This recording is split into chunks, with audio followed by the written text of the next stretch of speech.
Hey guys, Lord here, back again with another action figure review. Today I'll be taking a look at the Marvel Legends X-Men 97 Wave 2 Jean Grey, aka Phoenix, brought to us by the fine folks over at Hasbro. And for those of you wondering if there is going to be a colossal rant at the beginning of this review like there was in the Cyclops review that I posted earlier today, check that out if you haven't already. Would really appreciate it if you did.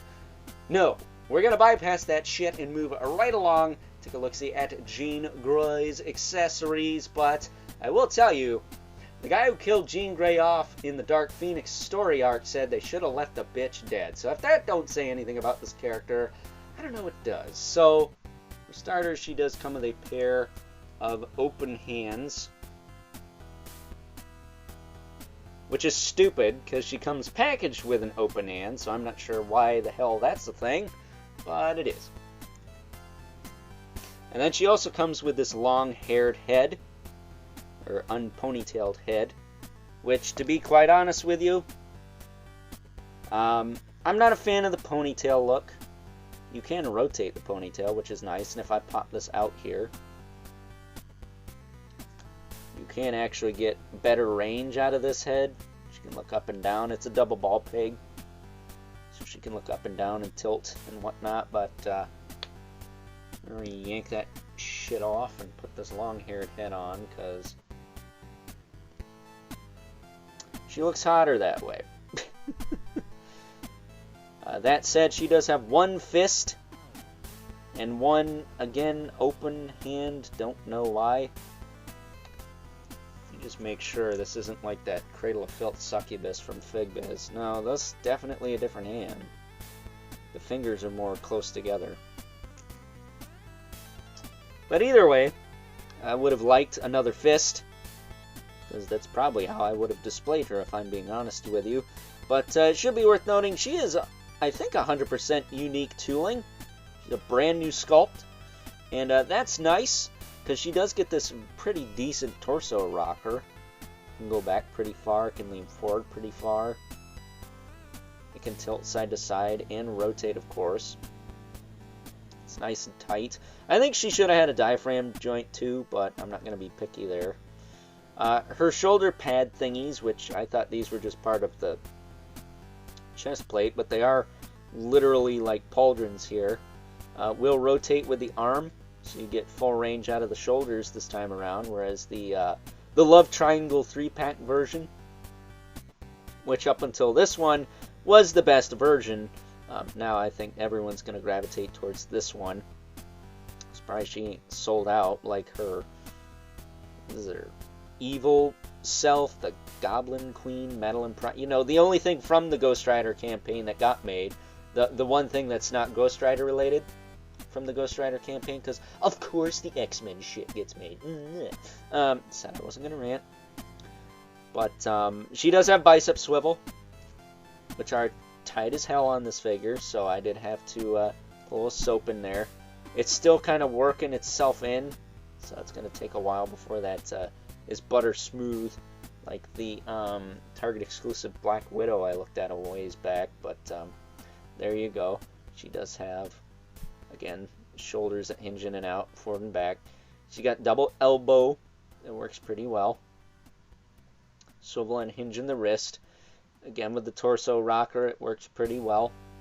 I think, anyways. I think forward could have been better, but if she had a diaphragm cut, I would have fixed that. Hips can kick out. Almost splits. Almost.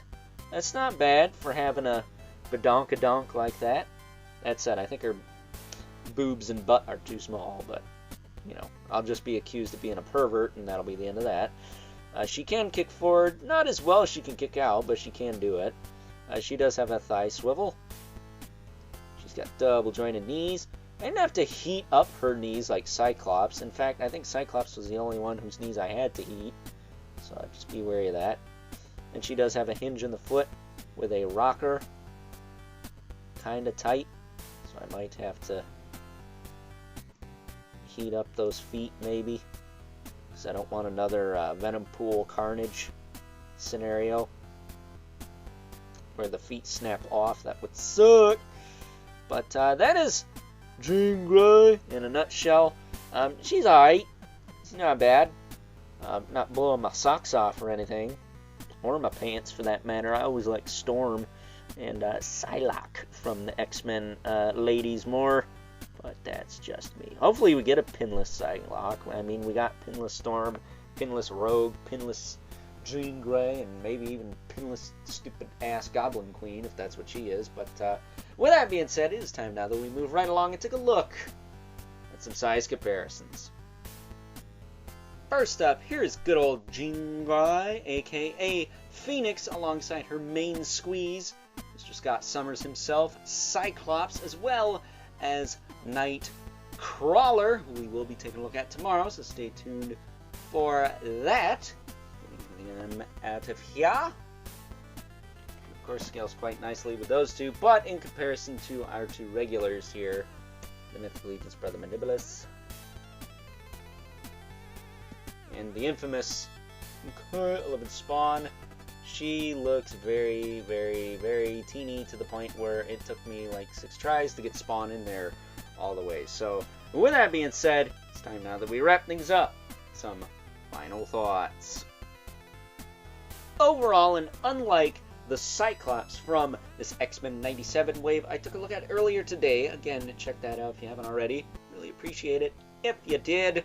I don't think there's going to be a lot of debates about good old Jean Grey, aka Phoenix here, because if you ask me, even though I must have gotten a pretty decent copy of the Love Triangle 3-pack version of Jean Grey, which is, again, a Jim Lee-inspired look for the character, I don't think there's going to be any debating in saying that this X-Men 97 version is superior to that one in every way. The range in the torso is better. She's got the double elbows and the bicep swivels, which for me doesn't do much, but I know it does for some people. She gets more range in the shoulder because of the way they did her chest armor shoulder pad situation. The head sculpts are a little better, and once again, she is pinless, which I can honestly take or leave, but in this instance, she does not have the gummy legs, and despite the fact that my Love Triangle 3-pack Jean Grey did not have gummy legs, at least not that I remember. It's been a while since I messed with that figure, because it's, I don't know, almost 4 or 5 years old at this point. At least it feels that way. Gosh, we're old. I do really appreciate the pinless tech on the female figures, because I do have some that have gummy legs, and I can relate to people who get frustrated with that. So that is definitely a welcome quality of life change, to say the very least. But with that being said, I hope you guys enjoyed this review, and until next time, I'll catch you guys later.